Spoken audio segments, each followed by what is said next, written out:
किसी भी सनातनी को देखो, 2 बच्चे 3 बच्चे होंगे, उससे ज्यादा नहीं होंगे। लेकिन जस्ट टू मेक योर, अगर आपको अपनी उम्मा बढ़ानी है, कौम बढ़ानी है, जो मौलाना लोग जो चीख चीख कर कहते हैं कि यू नो बढ़ाओ बढ़ाओ करो, because you have to conquer the world, that is not right, that is not right for a country, that is not right for a women. मुझे वुमेन का भी लगता है, मतलब that is not right for a women also, she is not a machine, वो कोई machine नहीं है बच्चे पैदा करने की। So it's very sad. तो मुझे लगता है हिंदू राष्ट्र वो होगा जहां पर आई थिंक बहुत ज्यादा शांति होगी और हर चीज सबके लिए एक जैसी होगी। देयर इज नथिंग कि आपको ज्यादा अपीजमेंट मिलेगी या उनको ज्यादा अपीजमेंट मिलेगी। नमस्कार दोस्तों, भारत का डंका विदेशों में भी बज रहा है। आज से 4 साल पहले दुबई में हिंदू मंदिर बना और वहाँ शेख और जनता सनातन धर्म में रुचि दिखाते हैं, लेकिन अब तुर्की के लोग और वहाँ की जनता और बड़ी बड़ी हस्तियां हिंदू धर्म में रुचि दिखा रही हैं। उनकी जो है घर वापसी का फिर से वो एक चीज सिलसिला शुरू हो गया है। तो मुझे लगता है ये ट्रेंड बन गया है या फिर मुस्लिम लड़कियों की मजबूरी बन गई है। ना ये मजबूरी है ना ये ट्रेंड है। मतलब मजबूरी, कोई आपको घर से निकाल कर तो नहीं कह रहा है कि आप आओ, और आपको जबरदस्ती कोई नहीं कर रहा है कि आप आओ और घर वापसी करो।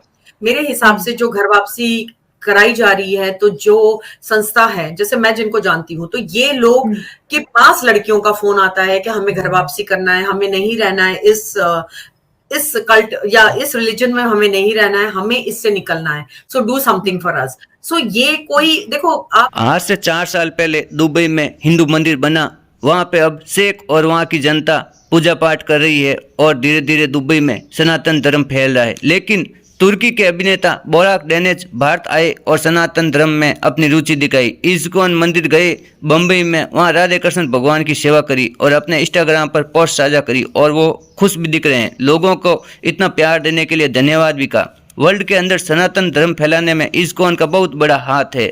वो सभी देशों में राधे कृष्ण भगवान के मंदिर बनाए और गुरुकुल भी बनाए और वहाँ सनातन धर्म की शिक्षा दी जाती है। बड़े बड़े भंडारे कराए जाते हैं। इतने कामों को करने के लिए जो संख्या या ग्रुप पैसा देता है उसे ही इस्कॉन कहते हैं। अब धीरे धीरे विदेशों में भी लोग भगवान की पूजा करते हैं और पूजा पाठ करते हैं और योग करते हैं। इसका ताज़ा उदाहरण आपको तुर्की के अभिनेता बोराक डेनेज इस्कॉन में रामायण और महाभारत का पाठ किया। आप अगर कहीं पर भी, अगर आपको कहीं पर भी एक भी ऐसा केस नहीं मिलेगा जहां पर लड़की ने कहा हो कि मुझे जबरदस्ती लाके घर वापसी कराई गई हो, कभी भी नहीं, आज तक मैंने नहीं सुना है।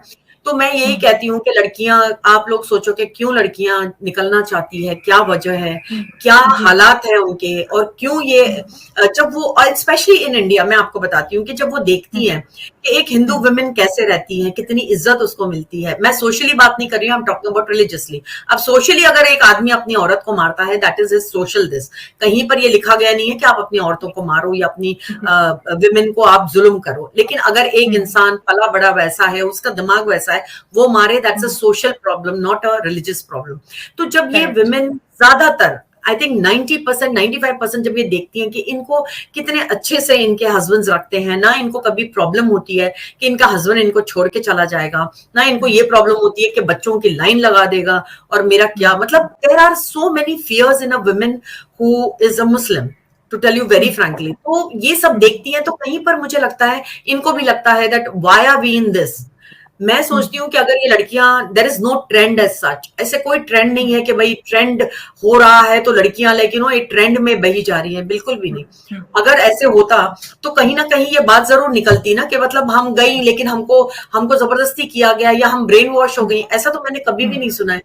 तो these girls go out of their own, you know, खुद के इसमें जाती हैं, खुद की जिम्मेदारी पे और खुद की इच्छा होती है और खुद का वो होता है, तभी वो जाती हैं। उनको कोई जबरदस्ती नहीं किया जाता है कि भाई आप आके घर वापसी करो।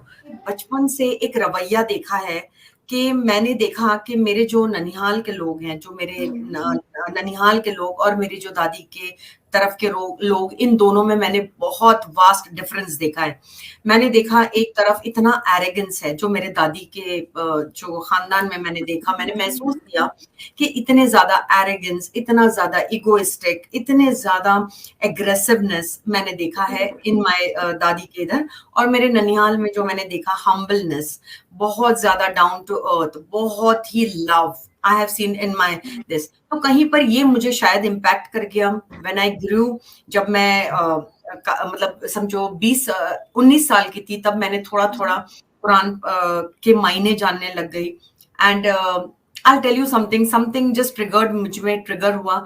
आई वाज नॉट अ प्रैक्टिसिंग, जैसे मतलब कोई रोज मैं नमाज नहीं पढ़ रही थी, लेकिन जब मैंने इनके मायने जाने तो I was literally put off. मुझे कुछ ट्रिगर किया जो मुझे ऐसा लगा कि this is not for me, because I am not that kind of person कि मुझे कोई मारे या मुझे कोई अपनी मिल्कियत समझे या मुझे कोई मेरे ऊपर कोई हो जो मुझे ऑल द टाइम मेरे ऊपर वो रखे कि भाई what I am suppose to do, what I am not suppose to do. ये सारी चीजें ना मुझे थोड़ा सा पुट ऑफ की कि why is a women always कि इतना इतना बायस क्यों है एक कल्ट, एक रिलीजन टुवर्ड्स मेन। ये मैंने जरूर पाया जब मैंने इसके मतलब समझे, मैंने जब थोड़ा बहुत हदीस के बारे में जाना तो मैंने ये बहुत कुछ देखा। एंड सडनली मुझे ऐसा लगा था I don't want to be a practising Muslim anymore. I give up.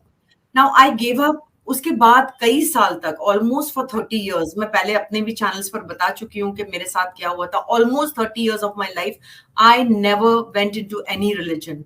मैं एक एग्नोस्टिक थी। हाँ, कोई है creator, but I didn't want to name it. I did not find the answers. Then I got married. मतलब जब मैं married, I got married to a Hindu, but that time also I was never into Sanatan. I was never forced into Sanatan. तो मुझे एक ही बात सनातन की जो बहुत अच्छी लगती है, that you are not forced to do anything. Whether आप एक women हो, आप एक men हो, you are not forced to do anything.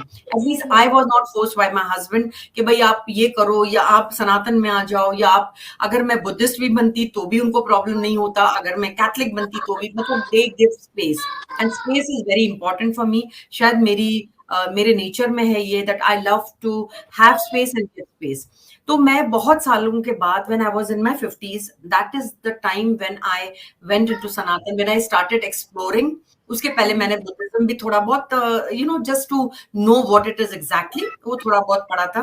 Then I came into the Sanatan fold. मुझे ऐसा नहीं है कि मुझे कि ये सनातन में आने से पहले भी मुझे बहुत ही मैंने खुले दिमाग से रिलीजन को जानने की कोशिश की कि व्हाट इट इज एग्जैक्टली क्योंकि मैं ऐसे नहीं है कि यहाँ से उठकर मैंने सीधा सनातन के अंदर छलांग मार दी। No, nothing like that. It took me long years. और मुझे ऐसा लगता है कि दोस्त years when I was agnostic, I was my own person. मैं खुद की एक ऑलरेडी एक इंडिविजुअल हूँ जो बहुत ही स्ट्रांग हूँ शायद। तो मेरे लिए कोई ऐसे वो नहीं था, बस इतना था कि when I came into a Hindu household, I was appreciated, I was respected, I was loved, which I think most of the women को नहीं मिलता है, especially when you go in the other cults, you do not get that kind of respect, that kind of love and respect in another cult. तो ये सब दोस्तों, आज देश ही नहीं विदेशों में भी सनातन धर्म का प्रचार और प्रसार हमारे साधु संतों की बहुत ही ज़्यादा मेहनत है। उन्होंने अपने ज्ञान और मेहनत और लगन से ही सनातन धर्म का प्रचार प्रसार किया। उन्हीं की बदौलत दुनिया के बड़े बड़े देशों में सनातन धर्म फैल रहा है। आपको ये वीडियो अच्छी लगी हो तो मेरे चैनल को लाइक करना, शेयर करना और सब्सक्राइब करना, और आपकी जो भी राय है आप लोग कमेंट में लिख सकते हो। तो मिलते हैं एक नई वीडियो में, तब तक बाय।